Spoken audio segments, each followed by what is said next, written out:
Hello and welcome to this episode of The Big Picture. As usual, big picture with big conversations here. Justine, I'm not doing this alone. My name is Tom Mukhwana. I'm handling this with Justine Wanda, my co-host. But this is a specifically interesting show, just because it's not about topics that you're used to hearing The Big Picture speak about. India. It's not about Chan, although it's really about sports. It's not about Chan. It's not about politicians and the nasty things they do week in, week out, although we never run out of topics on that end. This topic today is going to be about esports, specifically streaming. The intersection between esports and streaming, they exist within the same ecosystem. We have two guests to speak on that today. We have, first of all, Queen Arrow, who's also known as Sylvia Gadoni. She's a Kenyan esports athlete.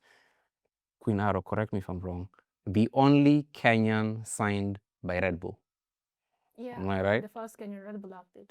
First Kenyan Red Bull, and the only one at the moment. Yeah, I was signed with Karan Patel, a rally racer. Brilliant. She does pro gaming for a living mostly, but she's also a trained lawyer. That's a crazy direction to take, Queen Arrow. I think we'll get into that in a bit. But also we're joined by Ronnie Lusigi, who's the president of the Esports Federation Kenya. He also says he's the youngest president in the country. We'd love to hear what the federation is doing, but this conversation is going to be pegged around Twitch pulling out of Kenya and suspending monetization for Kenyan content creators. And Queen Arrow herself was where this conversation was birthed. But ladies and gentlemen, we have a country that has just gotten knocked out of Chan Manze. I don't know how you guys feel about that. Me, I feel bad because I'm also a United fan. But Queen Arrow, I'm indifferent. I mean, you reap what you sow. what a way to start the show. Wow. Harambee Stars wanakula L na Russia. Honestly, I feel bad for the athletes because I'm pretty sure they put in a lot of work to get to where they wanted to get to, but also it's kind of like next time sipe defenders wacheze penalties. Like, please, I am asking, I'm asking the coaches, I'm asking whoever's in charge, like, please, just like a better framework for the penalty situation. But otherwise, Harambee Stars really tried, I think. I don't repeat. As a life member of FC Leopards, Yeah. I blame Gor Mahia and its leadership Umsana leta rivalry ya KPL for out. destabilizing the Harambee Stars camp. Yeah. On a serious note, we were doing well until that deputy patron of Gor Mahia started raiding the Harambee Stars camp. Yeah. Signing FC Leopards players in the middle of the night. He's not here to defend himself. Yes, but I don't know even who's being attacked. I've never seen Yeah. in my life any major competition. In the middle of that major competition, players are being called to offices to sign deals. But it's okay. It happens everywhere. We're in the middle of the transfer window all over the world. It's like the mood that's going around. But Ronnie, Yeah. I know you feel I deep blame about this. Kogalo. Mashemeji Derby is not going to play out on this specific show. I don't Esports, dispute that they tried, Yeah. but using money as an incentive for them to play better is no way to build an infrastructure and ecosystem. It's putting a band-aid on a gunshot. Band-Aid, Yeah. Band-Aid solutions, right? And I think, Justine, Malkia Stars, that was a brilliant example of what a Band-Aid solution doesn't solve. Yeah, I'll talk about that in a few. Yeah. Hey, wacha tu tuongele But, esports at kwanza. Tutafika huko. Yeah. But Queen Arrow, you birthed this conversation literally on your Instagram stories, and you put out a screenshot of what was notification from Twitch, the streaming platform, and your caption was, "This is what bad governance / policies gets you." What happened? So it was just like some 4 days ago in the evening. I just got the email from Twitch, but I was just like, okay, I think I'll just talk about this in the morning. So I really wanted to fire some, let me just say, expletives, but I just said to be as rational as possible and just say that this is what bad governance gets us, because the specific wording that Twitch used was due to recently imposed policies. So I was just like, okay, this can't be the policies from 2024. So the only law that I know came into that passed was the Finance Bill 2025, and it had some clauses regarding digital tax, something along the lines of 3%, if I'm not wrong. And I was like, I think this means that Twitch had to now start having like some taxes they'd have to withhold, and on top of that, that since they're a non-resident platform in Kenya, that they're going to have to like add some more taxes to the government, and that has to be remitted. So they felt that this wasn't a sustainable environment to continue growing. So they said they'd be fully withdrawing and offboarding the Kenyan creators in September. Yeah. So yeah, that's why I wrote bad governance, because the only reasonable thing is the finance bill. Yeah. I'd like us to just slow down a bit. Mm-hmm. Twitch is a platform that Justine, myself, and Ronnie would know, and a few other people in this room. But so many Kenyans don't know what Twitch is, which is why this conversation is really important to have, because at the core of it is bad policies. Do you want to take us through, first of all, what Twitch is, what this means for Twitch creators, and how this whole thing made you feel? So Twitch is basically a platform for gamers where they can do streams of any games, and they can also do IRL, which means in real life streams. So it's a company that came into being in 2012. It was a couple of years ago, it was acquired by Amazon under its umbrella. So think of it as YouTube, but for gamers, essentially. So one thing I loved about Twitch is that it offered me a chance to earn some small coins when I was in university. Like, I mean, $100 can go a long way as a Kenyan student. And then on top of that, it introduced me to a wider audience in North America, in Europe, in Asia. So there's a lot of people who would come onto my stream, they'd support me, and they'd give me like stuff like donations, they'd subscribe, I'd get beats and cheers, which are just additional avenues for earning on the platform. And so now for Kenyan creators, I think the fact that Twitch withdrawing its services in Kenya means that, yes, we can still stream on the platform, we can still get the audience, but you can't earn anymore unless through donations. And I don't think that's really fair, because if there's no, like, I'd say financial incentive, which is, it's part of the reason, but it's not the core reason why people earn, but it's a huge incentive as to why people do what they do. Then it's a loss for the platform, because people won't get to see what Kenya and Africa as a whole is all about. So that's, I think, a loss for the world as well. Ronnie, to piggyback off of what Queen Arrow said, players who are part of your federation cannot make money anymore because of a government policy that was slid into the finance bill. How does that make those players feel, seeing that you're the person who represents them? First of all, it's wrong.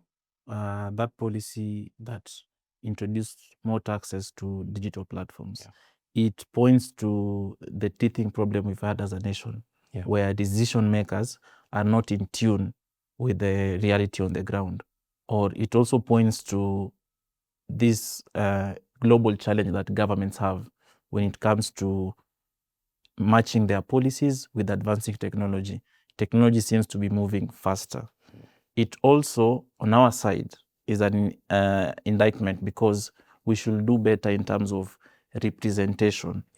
We should be ahead, or we should get ahead of policy regulators. We should knock those doors. We should not assume that all will be well. We should be active participants, especially in policy making, because, again, one of our biggest challenge, we don't participate. And we let people who don't understand digital platforms make decisions about digital platforms that they don't use.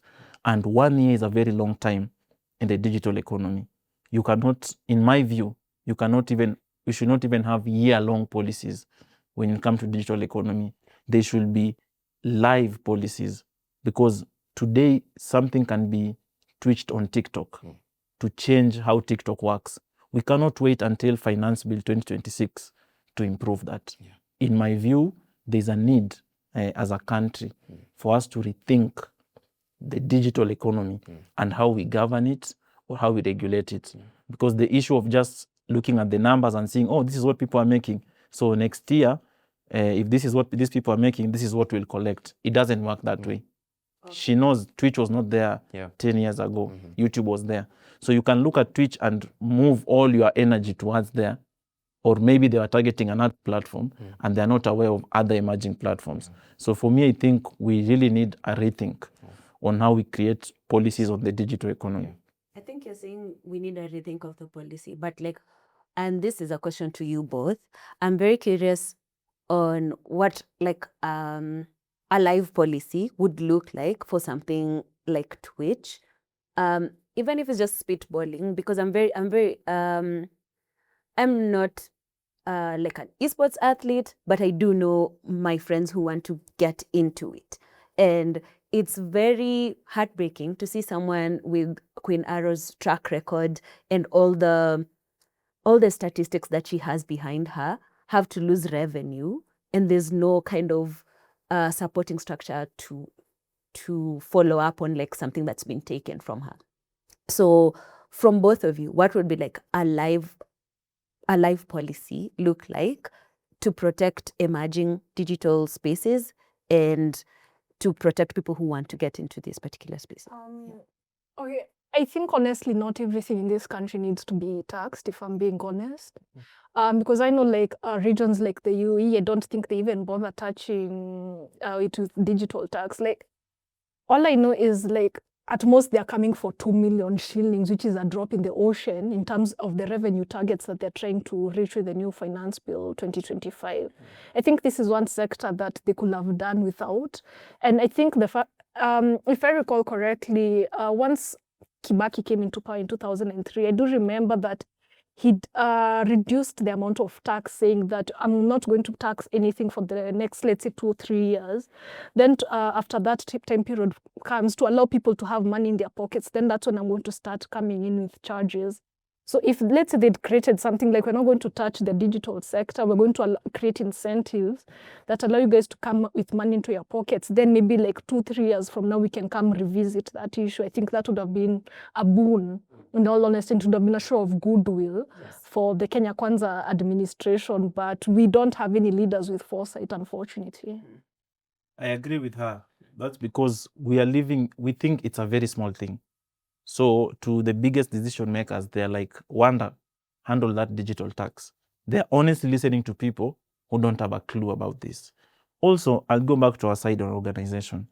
I am a sports federation. Even a footballer can be earning from Twitch. I've done a gaming activation with Victor Anyama. He can easily go to Twitch and create gaming content because he is a gamer and earn from there. So is it the duty of FKF or Esports Kenya Federation? There is a need in our digital economy for us to organize, especially young people to organize, and not this press conference they do every time at, oh, creators, now we have been touched. That is not organization. That is reaction. Digital creators need to organize. And everything boils down to politics. Organize, structure yourselves, and have a voice. But doing press conferences is okay. It's venting. She did vent on Instagram. But what next? But that's why your federation Yes, that's why the federation is. I'm trying to tell you, from a policy perspective, my federation is to look at competitions.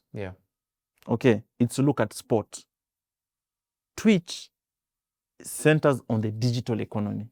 I am under the office of the sports registrar. Okay, that's why I've given an example of Victor Anyama. You can be a big streamer on Twitch. You don't need to be the best player like Queen Arrow. You just need to be a good streamer doing gaming content. Therefore, Twitch, YouTube, Instagram, TikTok fall under ICT. But the ICT ministry or the ICT committee in parliament, who do they talk to about digital platforms policies in Kenya? It's random. Call people for chai. As long as you have my friend Kido, SPM Buzz is there. You have another creator, Sports Eye is there. You have Kevin Tea of Sports. Now you've and people in this digital economy have gotten used to that will be called for one meeting. Personally, I believe in action. That is the reason I was running a private esports company. This is the reason I took part in politics to become president of Esports Kenya Federations. Because I believe through my actions and inactions, I will make some change. Twitch is, however, a platform that is mostly used by gamers. Yes. I think your federation can play a huge part In advocacy. Yes, in advocacy. Yes, which is exactly what this whole conversation has been saying. Yes. That it's important for your federation to do that. I understand that content creators and Instagram, but then those are not touched because they fall under different regime. And the reason streaming is essentially targeted by this specific law is because Twitch as a platform feels it's expensive for them to set up a local operation to handle all these complicated tax obligations. Yes. Now, for you, it's important that you protect the people that are within that gaming community because they are content creators / gamers. They're gamers first, then content creators second. Yeah. Don't you feel the same? I agree with you, Mukwana. And I agree with you that we should put our voice in there. I just add that we need to structure that voice. And sometimes we all have plates. Yeah. Isn't that somewhere to start though? To start structuring them? Yes, it is. But we all have plates. Yeah. And our plates can only take so much food. But I'm asking these questions because as much as the population is not that big, statistics as they have it is that 22% of Kenyans play games. And this includes mobile phone games. And should be more. E-games like e-football. On their phone, they might even play games like Candy Crush. That's still part of this percentage. But then the percentage is valid because speaking of a real life situation, is Queen Arrow, I think you can resonate with this. A lot of gamers have invested a lot of money into their gaming setup, the gaming rig, right? Because they expect Twitch as a platform to bring back the money. It's an investment into their passion. I'm just curious to hear, Queen Arrow, you and your experience with all of that, because you 100% have invested in your gaming. And just like as an addition, like what does it take? What does it look like to set up the... Yeah. I think something is being lost in this conversation where when someone looks at you play, they're like, oh, maybe it's like you got support for you to get like the entire setup that you have. Like what kind of... It doesn't have to be a number, but like what kind of investment does it take for you to have all the facilities you need to even practice and get really good at the sport? Without necessarily providing a number, the first thing I remember telling my parents is that I needed a PS4 to even just start playing. And that's something they were reluctant about because they thought I was gambling, literally. Yeah. And that's the unfortunate thing about the law that in Kenya right now is that gaming is synonymous with gambling. And I just told them that you just buy me this one thing, you'll never hear me ask you for any money for anything that I'll need again for gaming. Yes. They did me that solid. They got me the console. From there, everything that I've bought is with my own money because I've had to lay brick by brick by brick just to get everything that I have, from that gaming laptop that I have to that table. And I've been lucky enough that my career has allowed me to represent huge brands like Red Bull and Evnia, which has gotten me the other facilities that I need without having to put so much of my own money into that. And so the fact that this one revenue stream has gone because of my very myopic tax policies, it's a loss. And if someone feels like, if someone like Queen Arrow is affected, or any other gamer that they admire, then what hope is there, there for them to get ahead in this esports field? Because we want to see an industry that thrives. And the fact that as long as our government does not have a philosophy that's hinged on people thriving, these kinds of policies will continue to exist. So this is just the warning shot, in my opinion. If you think it's bad, think it's getting worse. Yeah. Do you share that feeling? Of what getting worse? Yeah. Personally, the direction we look like we are heading is for the digital platforms. It's getting worse than it's getting better. Yeah. And I agree with that. Yeah. And something needs to change. A lot needs to change, not even something. Yeah. A lot needs to change. We are not, every year it's getting worse. I don't remember the last time I had people in digital platforms after a finance bill saying everything is all right. And it goes back again to closed-mindedness of people handling our tax policy. They only look at the balance sheet and think, how can I get a chunk of this? They don't look at how can I expand this so that even if I pinch a small chunk of it, they won't be. Because I agree with her. We should look at a way, even if it's a tax break, and deliver resources towards growing the digital economy for 2 years and say we're preparing the economy for 2 years, but the digital economy can be a huge contributor to Kenya's GDP. So for 2 years, we'll invest this and this and this, maybe in digital infrastructure, and there will be a tax break in my view.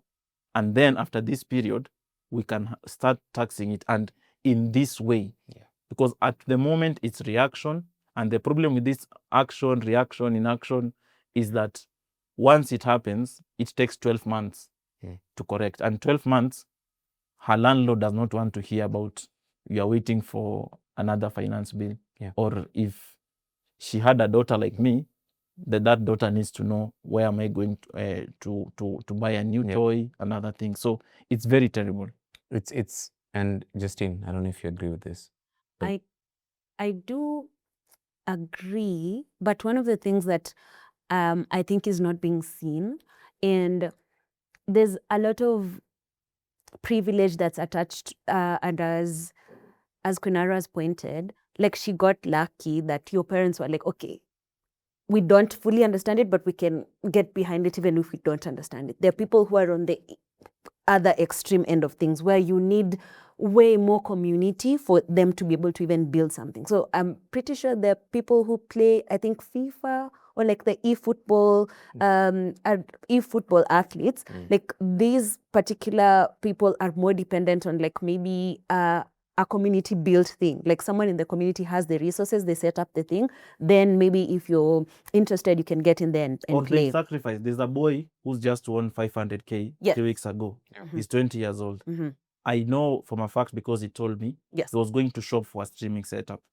So if he already did that shopping, which is almost more than half of the price that he won, I feel for him because I know that boy for 2 years, he's been coming closer to winning this major esports prize money.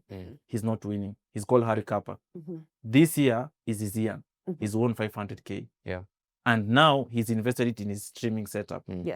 After finishing the painting and setup, you are being told the Twitch you are running to is no longer there. It's very, who do you sell this to? And what do you do? Like it's... What's the job of your federation? I'd want to get into that. What does your federation do?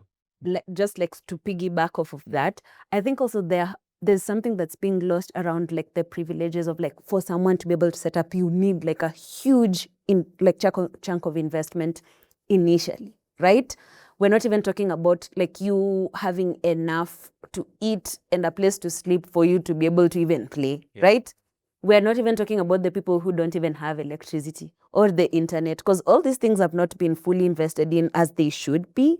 So if just to piggyback of like what the federation is doing, like what is the esports setup as it is now, because like they have 29 chapters, I believe. So if you have all these particular spaces and you're encouraging people to get into the esports space, right? What kind of structures are you pushing for in these chapters outside of Nairobi or outside of places that are more privileged or like outside of players who are more invested in, like Queen Ara? What does that look like so that we don't have this kind of situation where someone has interest but they can't even get into the sports? Thank you, Mukwana and Wanda. And it's very important to answer this question. What is the Esports Federation of Kenya and what is its role? And we should start by understanding esports. And esports is born from video gaming. Kenya has a very, very huge video gaming culture, video gaming industry. He's mentioned stats say 22 million done by external actors. I believe it's even more. Kenyans play video games, isn't it? And annually, that's close to, I don't know, $165 million or something in revenue. Now, esports is the competitive side of video gaming. And that's why when we were starting this show, I said, many of the things we do are affected by policies in the digital economy. But be that as it may, the primary objective of the Esports Kenya Federation is to run esports competitions or to produce a conducive environment for esports competitions to run. What does that mean?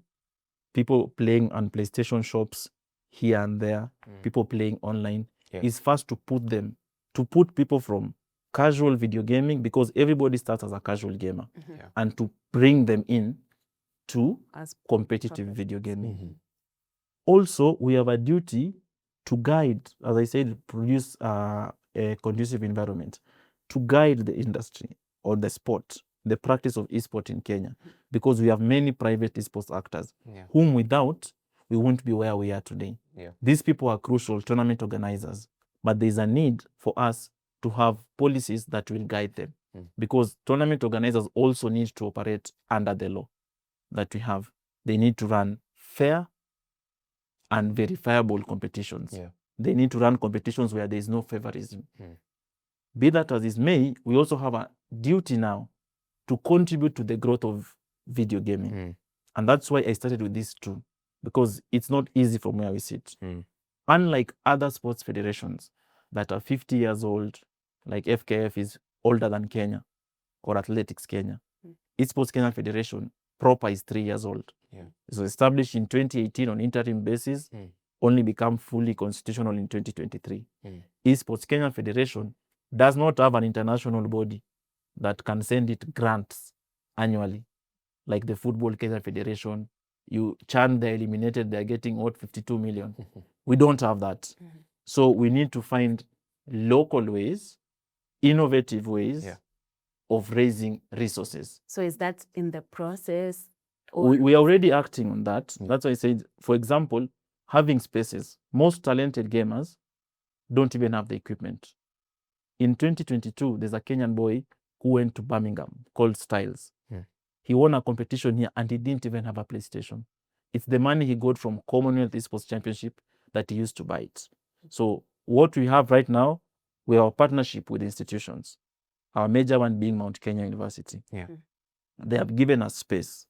And last year, we did half of the task that they gave us, because space now means we should equip it. We've secured sponsorship from AOC Gaming, their gaming monitors that are now placed in MKU. We are now in the other half of looking for consoles and PCs to equip this place. And it will be our first training center. This means players who are talented can go there for intense esports sessions with a smart screen there, coaching. That is our plan, to have not only that, but many others. But in the circumstances that we are in, that is what we have. These monitors also are available for tournament organizers, because I know the pain of tournament organizers. Before, a sponsor has given you 200K and is demanding heaven and earth, and hiring equipment itself is 400K. So what we've done is these monitors are available for you to hire at a subsidized rate. The most recent example was, again, the tournament I've mentioned 3 weeks ago. There was a Betika Esports Championship. The tournament organizer of that tournament, Pro Series Gaming, hired equipment from the federation at half the market price. And we would like to have more of that. So for now, even you wonder if you know someone who knows someone. And us, we give value. We give value. We try the most that we give you value. Tournaments that we've run or supported, you'll find the viewership doing 10K, 15K. Sponsors get that value. AOC monitors were in Kenya. And I did all my search. There was not one, since Kenya was born, one article on AOC monitors. Thanks to their partnership with the Esports Kenya Federation, just by announcing, over 18 articles, news articles were done. They've gotten value. We've given them market exposure. And this tournament you're mentioning, it was the players who were demanding. We will only play the fighting games with AOC monitors. I'd badly want to hear that you answer this question. Yes. Ronnie. The cabinet secretary, the prime cabinet secretary, was in attendance in March at a tournament that your federation was hosting. And he made a promise that I will support esports in the country. Then this regulation comes in, which basically decimates a revenue or a revenue stream for pro gamers like Queen Arrow. Do you feel betrayed by that? We must contextualize what the prime cabinet secretary said. First of all, I start by thanking him for coming to an esports competitions. Why? It raises the profile of what we are doing. many sponsors, partners you speak to, always ask you, is this thing legal? She said, is this thing gambling? So by having His Excellency Musalia Mudavadi accept to attend our event, that is a stamp of recognition. It shows you at the highest level that Kenya is accepting esports. Back to my monitors, just to juxtapose with this, the one item that made us go over the line to get this sponsorship from Dubai, they had our proposal for over 6 months. But when in a graduation ceremony, the chairman of Mount Kenya University, Professor Gisharu, mentioned that they are opening this esports facility, AOC were hooked. So when our Prime Cabinet Secretary comes to our event and says, we will support esports, being there itself, it's support. But does that translate to actual policy? Secondly, now, it comes to what next. You've attended. You've said you'll support. What next? Through his office right now, we've been able, because we look for partners mainly from established esports, esports economies. We've been able now to start discussions with the UAE, who are a very established esports nation, in coordination with the Kenyan embassy in the United Arab Emirates, led by Ambassador Kenneth Nganga. We are now in the pipeline to getting a partnership. So he is not a sports minister, but there is what he can do in his capacity as a foreign affairs minister. It may not be loud, but I can tell you for a fact, for many of the engagements he's gone in foreign capitals, he has lobbied for Kenyan esports to be supported by these partners, and we follow up on it. That remains to be seen. Justine? So, this is wacha nipumue kwanza. I think the thing that, like a very big pitfall for a lot of the industries in Kenya right now, is it needs to be legitimized by a politician or like by someone in government. Their stamp of approval, whether it's showing up in like you've said, 1 year in the digital economy is a whole different ballgame. Everything could change, right? So if me shaking the hand of someone who is in government and them doing this entire tour in a different country to represent, doesn't that kind of water down the work that an esports athlete like Queen Arrow, who has a track record, like doesn't her existence legitimize the sport enough for it to be a standalone thing without needing the approval? And I want Do you know UFC? And wait. And I also want to hear from her as a person who plays the sport, why her personal recognition, like she doesn't have to do all the work. The government can facilitate, but their presence doesn't have to legitimize her as an athlete. And I agree with that's the conversation I'm trying to and I didn't mean where legitimizing. That's a place of contention, at least for me, where I would ask her how she navigates a space where she has to get like a stamp of approval by someone showing face, instead of like her qualifications as an athlete with an impeccable record. Her craft needs to be legitimized. That's why every sport in this world looks for an opportunity to become an Olympic sport. It does not mean if you're not an Olympic sport, you're a useless sport. But there's a legitimacy that being part of the Olympic rings gives a sport. You see, skating, look at what happened to it. Rugby sevens, what happened to it when it got to the Olympics. The value of that sport rises. Trump attends UFC, for example. He's a big fan of UFC. Madison Square Garden is a private establishment. UFC is a private company. But the presence of Donald Trump in UFC fights has made some people, even outside America, who aren't following UFC, to follow it. Not really. That's UFC.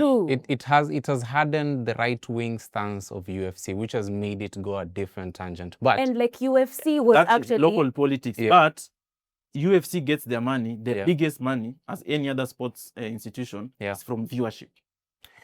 By people buying pay-per-views. Yes. But then it's not even paying its athletes well, but that's a terrible example. But it's a terrible example. No, it's a practical example, because if UFC through Donald Trump, UFC has got more viewers and more revenue, they have the internal things. Yeah. We could give another example. Yeah. We could go to esports. Yeah. That's currently happening. Let's and go- say let's go to Cristiano that. Ronaldo Mhm. attending the esports World Cup. Mm. It raises the profile of the esports World Cup. You That's a different understand, figure. those are two different things. Cristiano Ronaldo is literally considered Yeah. one of the greatest of all time in the sport. His legitimacy is tied to how well he plays the sport. This has nothing to do with him being a politician, But- right? yeah. So him showing up to the Arab League, to the what league, in this studio, if you Organized showed up here, by you understand what Yeah. I mean? Prince. That's what by I'm saying. His Royal The Highness. person facilitated, whether they're the face of it or not, does not discount Cristiano Ronaldo as an athlete. And I think the point they're trying to make is this: he built his career all on his own. He didn't have any, I don't recall him having any political godfathers, for lack of a better word, in Portugal agree. to Yeah. facilitate his rise. And the only reason why Mohammed bin Salman went to him is because of his stature as a footballer. Yes. That's the point they're trying to. So the reason Mudavadi came is because of the stature of esports. He is coming to esports Mm. because he? of the stature of esports. But if esports was, sorry to say, if it was a squash, my next question. maybe he's not coming. My next question. But I don't hold brief for him. My next question, Ronnie, is to Queen Arrow. I see this as a lack of imagination by the government. I was just speaking to someone off camera, somebody who's a gamer who's looking to go pro, who can't earn from Twitch anymore. He was saying that every time you go to a pro event, some of them, you have to carry your monitor with you. Speaking of monitors, you have to carry your monitor with you because this is such an underfunded and underappreciated space that needs more attention. How I would have approached it is through policy. If you want to import a GPU, I make it as a stance politically and policy-wise in the tax regime to make sure that you don't pay import duty. That's a deliberate effort to reduce the cost of going pro, from a mobile gamer to a pro gamer who can earn an income. But that's not what the government is doing. It's doing speeches at the events and less policy making. I don't know how that makes you feel, Queen Arrow. I feel resentful. Yeah. Because I think the fact that my career may always be at the mercy of political patronage does not make me feel good, because I've built this career all on my own and with the goodwill of a few private actors who've been willing to facilitate my rise as an esports athlete.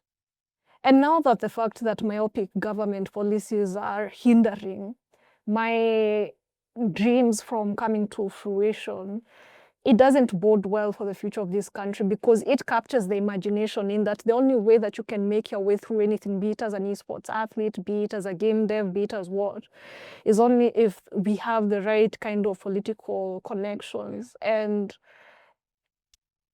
I think this country needs a reset in that regard. We need a reset on our imagination.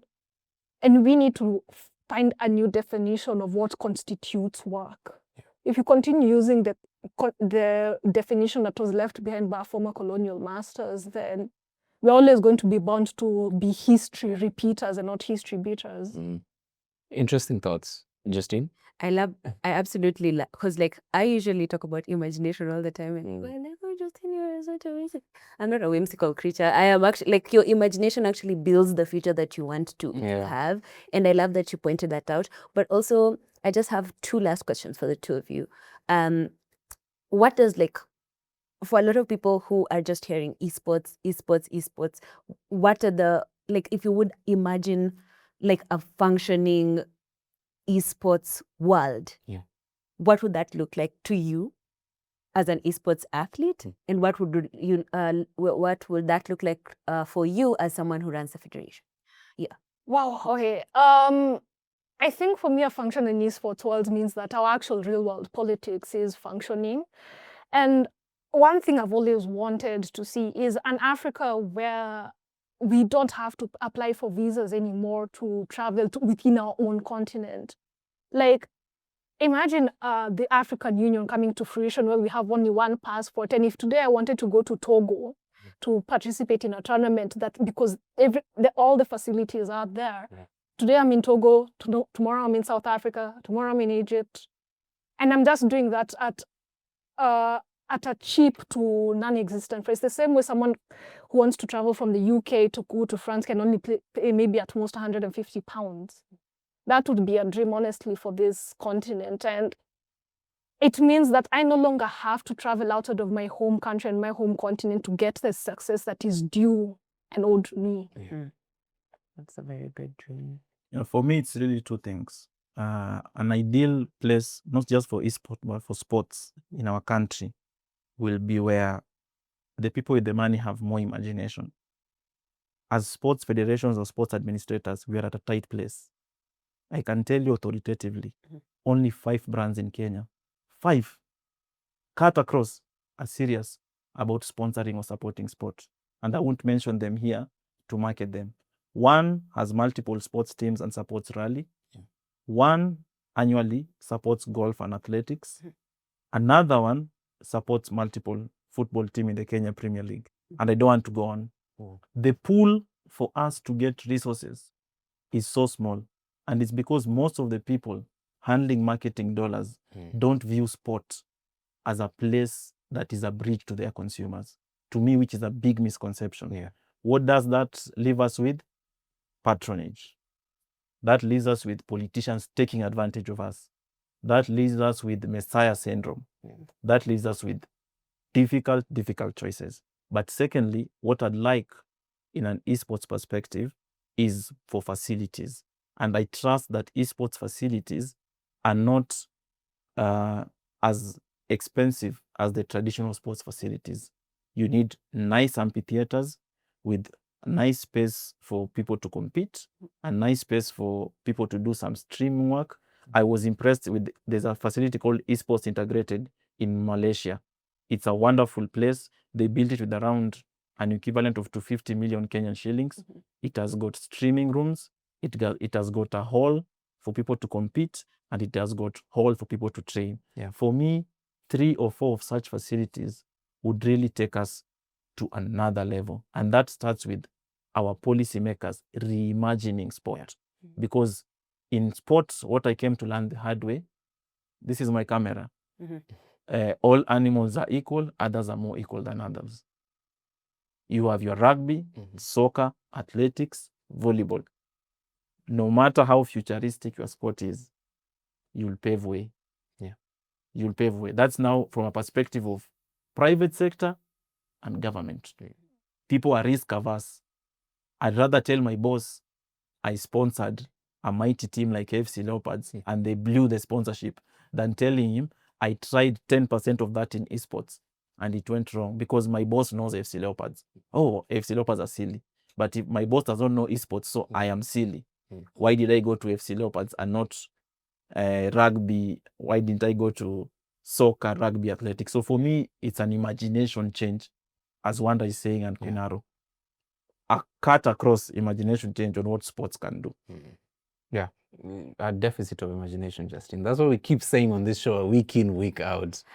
Both of you just like knocked it out of the park. So I don't have much to say on this particular topic, but one of the things that I would just like to touch on is like a lot of esports athletes don't have a very long life span because they train very long hours, I think 12 to 16 hours. I don't know if that's correct. It's like a statistic. How long do you have to? Personally, I used to do 8 hours, but I just reduced it to 2 because it's not always about the quantity of time, it's about the quality of time. So I realized even if I'm just using 2-3 hours to practice, then and I'm actually getting value out of that practice time. It's better than me just spending like 16 hours. And either way, I don't want my entire identity being wrapped around being an esports athlete. Like, I enjoy music, I enjoy movies, I enjoy documentaries. So there's so much. I love going to the gym. So. Yes, you have to live outside of just the and I enjoy reading books and comics. So. Absolutely. I love that. I was just like, there's other people who are not as privileged to feel like they can have a life outside of esports. So maybe the thing that I would like to see is sports across the board not being diminished and not being thought of as, you've said, as in some people more equal than others. Like, I think one of the things that I would love to see, because I watch as many different sports as possible, I had to deculturize from like only watching the EPL to like watching as many. I watched the Women's World Cup, I watched the Women's Champions League, I watch men's rugby. Like I try as much as possible to watch every single sport I can find, even if it's not with the commitment of an avid fan, just to understand what it takes to play the sport. So if there can be one fan like me who's interested in, even if it's just one sport, there you can make a whole bunch of fans, but you also have to allow them to enjoy the sports and not just kill them at every instant with your poor policy and your lack of imagination. I think it would be really, really good if Queen Arrow doesn't have to sit here to talk about her revenue being taken away and more about her statistics blowing up the entire world. The system cannibalizes its own Justine. And now that we're speaking about sports people away from esports, Malkia Stars, devastating. I mean, unasikia 2.5 million imepeanwa to individual players, and those people out there don't even have a shilling in their pocket. Those are my girls, man. First of all, shout out to the Kenyan volleyball team, the women's volleyball team. They won the African Championships. I think I spoke about it like the other week. But seeing them having to put up a video being like, hey guys, atasi tunataka do, like that's so insane. Like they've won a championship already. And I think they paid a lot of the costs for their travel, but they didn't give them the allowances. Allowances to a player is the money that helps put back food on the table at home, pay their rent, take care of their kids. So if their allowances are not paid, it means they're leaving behind a family in limbo. So if you can spare money and remember to reconfigure the kitty so that some of the money or all of the money is going to one side of the sport and forgetting a whole bunch of athletes, it means you do not care about sports in general. You don't care about the welfare of athletes. And it's just like we have to keep repeating this, but you need to stop destroying the fabric of sports in this country. Athletes work too hard for this. Alexandra Ndolo is a good example of that. Chooses to represent Kenya, and then Kenya shows zero support. Yes, Angela Kutoi, if it's not for like literally Billie Jean King being like, I absolutely love this lady, you should watch her, and like everyone trying to put money into the ITF so that the tournaments that are played here are played. She probably, like if she didn't have Auburn, the university that she goes to, I don't understand what would happen to her her tennis career. So honestly, it's like we're banging on a closed door, but I think we have to keep talking about our athletes. And again, what Queen Arrow said, like we have to think about work in a different way. What everyone is putting into their fields matters so much. We can't keep knocking them down at every single instant. Great way to end that sports side of things. I don't know what you two feel about this whole Sha-mbles situation, but I'm pretty pissed about it. Specifically because there was this case of a baby who was taken to India, and the government promised a certain amount. They didn't deliver. They had to fundraise all over again to treat this child's problems, to pay off the debt that they had to that Indian hospital. The father comes back, raises the issue with the media, and the cabinet secretary, instead of fixing that problem, says that that whole situation is fake. It's made up by the Nation, which published the story, and then threatens to sue the journalist for breaking that story. A few weeks down the line, Sha is not allegedly, but people have shown valid evidence that millions of shillings are going to hospitals as small as one shop. Like they say they have 20 beds for patients, but then it's a small shop set up somewhere in Mandera that doesn't even have tables to put the drugs on, much less even one nurse to attend to people. What do you feel about that, Ronnie? I know you have feelings about esports, but you definitely have feelings about healthcare in the country. You got to have feelings about healthcare. Yeah. And this whole situation, to me, is like we changed the color of the house, but the remnants, the rooms, the furniture is the same. Yeah. In the little I know about healthcare is that you have medical institutions that have perfected the art of robbing the nation. through fraudulent claims. Yeah. And if these people are not being sorted, we can change the name of our National Health Insurance Fund and now SHA as many times as possible. But the root cause is, how do we sort the pilferage that is there? Yeah. Because it is clearly the question of, there's a system for robbers that is working, and they've perfected it. It's only that it's like drug cartels. A new cop will just bring semblance for a week, but after some time, the new cop realizes his deputy is the same. His OCS, if it's in Coast Region, they are all the same. His constables and what have you, they are all the same, and the system is the same. Yeah. So to me, it's very painful to see Kenyans having to go through something they shouldn't go through because of a system that is not functioning. Yeah. And I really don't know. I really don't know what can be done, because the promise was from SHA to NHIF, or from NHIF to SHA, we are going to progress. Again, some would argue, you're a devil's advocate, that the stories we hear about SHA, people choose their side of the story. Some will tell you it worked for them. Some will tell you it didn't work for them. But just some will tell you, as you've rightfully said, there are kiosks that are receiving millions. Millions. This is something we've said repeatedly on the show. Sorry to just jump in. But just because something is working for you doesn't mean that that other person's problems and the inefficiencies that they're having to deal with because of this broken system are false. Yeah, sure. It's such an individualistic, selfish way of looking at things. The fact that you're getting what you need, or a semblance of what you need, you have to discredit the other person's suffering. It's what happens in the political circle over and over again, where Harambee Stars gets 2.5 million. That means sports is doing fantastically in the country. The problem of Malkia Stars doesn't matter. The problem of Alexandra Ndolo and the government barely giving her support doesn't matter. I'll tell you what should solve this problem. Jail the thieves. It's as easy as that. There are enough laws to do that. But simple thing, lack of imagination, no political goodwill, everything falls apart. Queen Arrow, you have feelings about this? Because I know. I mean, the only thing I'll say is the fish rots at the head. Yeah. Because I mean, this is something that has been allowed to happen. And I think when we say the system is broken, I think that tends to be false. It's functioning exactly as it was intended to function. So I think until we have conversations around reforming the colonial state, I don't think we'll actually be able to have fruitful discussions about our education or our healthcare or our politics.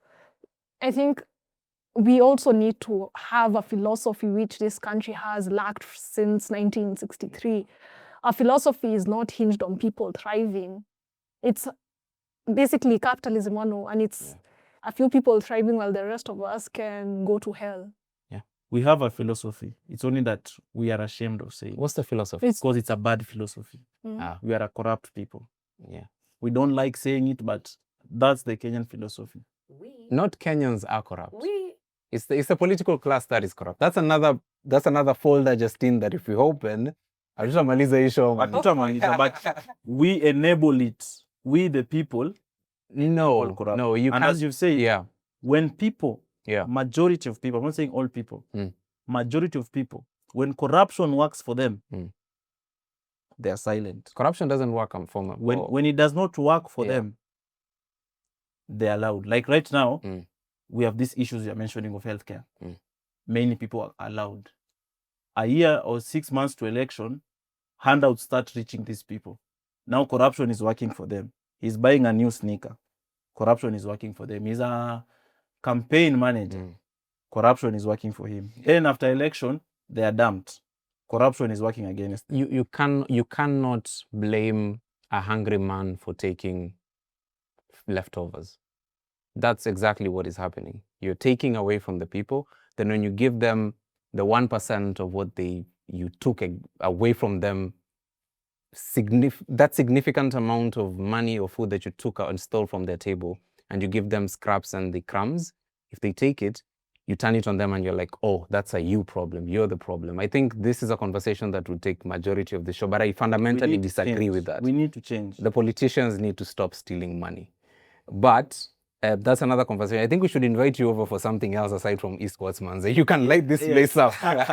But so many things that we can go on about over and over, Justine. But fundamentally, there's a policy problem in this country. And Queen Aro, do you have anything you want to close with for this specific session? If I say what I think, You'll be in trouble. yeah, I don't want to be comfortable by a Subaru, so. No, don't worry. This room is very soundproof. Usijali. The cameras can go off specifically for that, but no, jokes aside.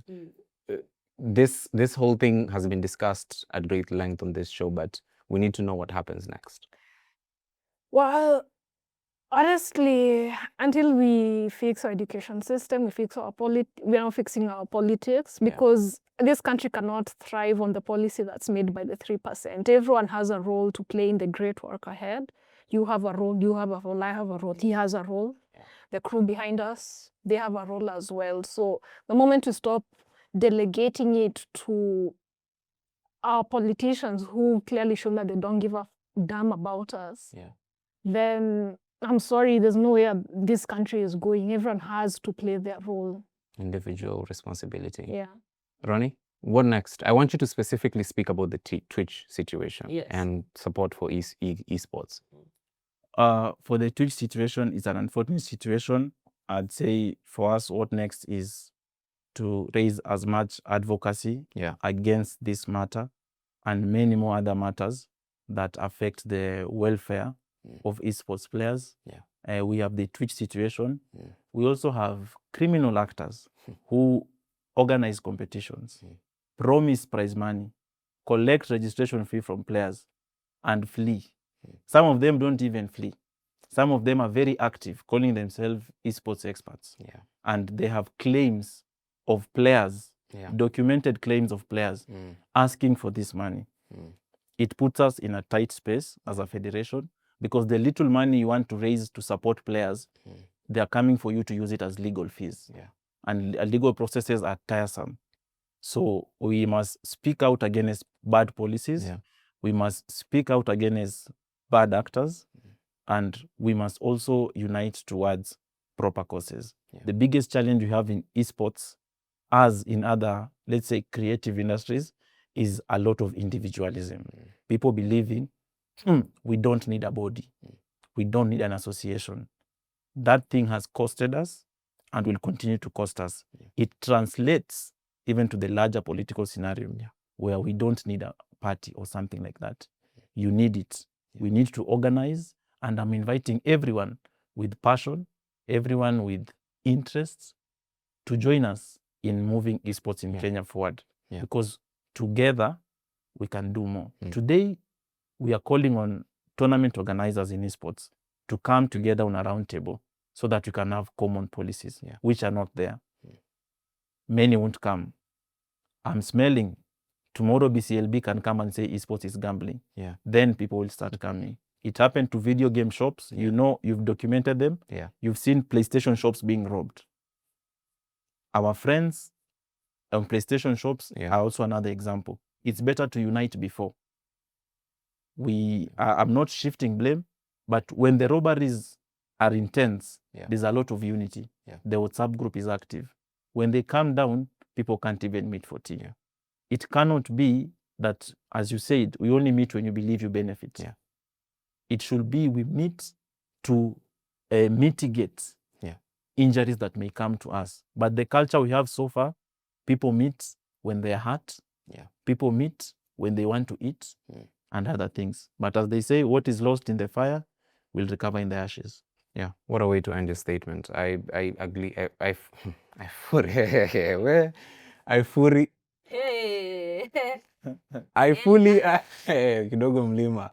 fully agree with everything that you're saying, specifically because I'm a huge believer in unionizing. I think that's a problem with our country. We don't unionize enough around issues. We expect politicians to do it for us. Justine, you have something to say. Honestly, that Sha story has made me so mad. It's not just that the healthcare is being messed around with. So many people are dying. It's fundamentally like healthcare is a right. Yeah. It's like you being sick is something that is completely out of your control.